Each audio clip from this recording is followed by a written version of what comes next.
Hi friends, ఇప్పుడు quadratic ఈక్వేషన్స్లో level 3 ప్రాబ్లమ్స్లో ఉన్నాం. ఇక్కడ క్వశ్చన్ ఏమంటే, if n is a multiple of 6 and alpha comma beta are the roots of x square plus x plus 1 equals to 0, then 1 plus alpha whole power minus n plus 1 plus beta whole power minus n equals to అని అడిగినారు. ఏం లేదు friends, ఇక్కడ n అనేది 6 multiple అని ఇచ్చినారు. అదిగాక ఇక్కడ ఇచ్చిన ఈక్వేషన్కి ఆల్ఫా కమా బీటా అనేటివి రూట్స్. అట్లాంటప్పుడు వాళ్ళు ఇచ్చిన ఎక్స్ప్రెషన్ ఒక వాల్యూ ఏమవుతుంది అని అడిగినారు ఈ ఎక్స్ప్రెషన్. సో ఆన్సర్ ఎట్లా చూద్దాం, చాలా సింపుల్. ఇది మ్యాక్సిమం ఈ విధంగానే జేఎంఎన్స్కి ఎంసెట్ కానీ క్వశ్చన్స్ అడుగుతారు. సో చూద్దాం. గివెన్ వాళ్ళు ఇచ్చినది రాసుకుంటాం. X square plus x plus 1 equals to 0, దానికి ఆల్ఫా కమా బీటా అనేవి రూట్స్ అన్నారు. సో ఓకే, ఫస్ట్ రూట్స్ కనుక్కునేకి ఫార్ములా ఏంది, -b plus minus root over b square minus 4ac/2a.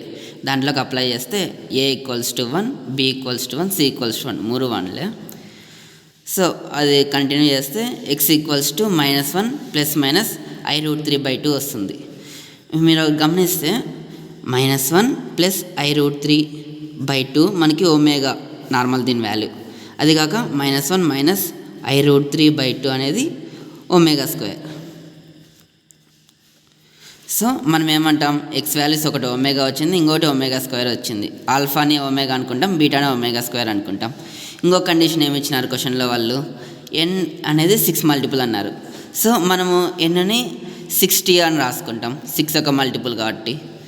So వాళ్ళు ఇచ్చినది ఎక్స్ప్రెషన్ ఏంది, 1 plus alpha whole power minus n plus 1 plus beta whole power minus n రాసుకుంటాం.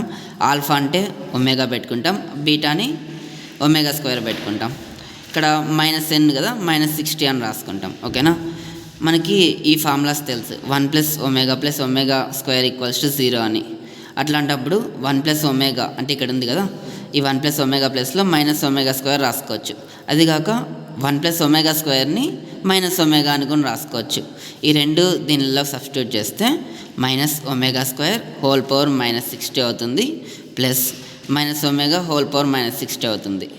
ఇక్కడ minus ఉంది కాబట్టి దానికి ఇన్వర్స్ మైనస్ తీసేస్తే 1 omega square whole power 60 plus 1 omega whole power 60 వస్తుంది. ఇప్పుడు ఈ 6 ఇంటూ 2 ఏమవుతుంది, 12 కదా. 12 అనేది ఈవెన్ నెంబర్. ఎప్పుడైతే మనకి పవర్లో ఈవెన్ నెంబర్ ఉంటే మైనస్ అనేది కాస్త ప్లస్ అయిపోతుంది, అంటే అది పాజిటివ్ నెంబర్ అయిపోతుంది. సేమ్ అదే విధంగా ఇక్కడ కూడా అంతే. హోల్ పవర్ 6 ఉంది కదా, ఇది ఈవెన్ నెంబర్, పాజిటివ్ అవుతుంది. 1 omega power 6 whole power t నార్మల్గా అలాగే పెడతాం.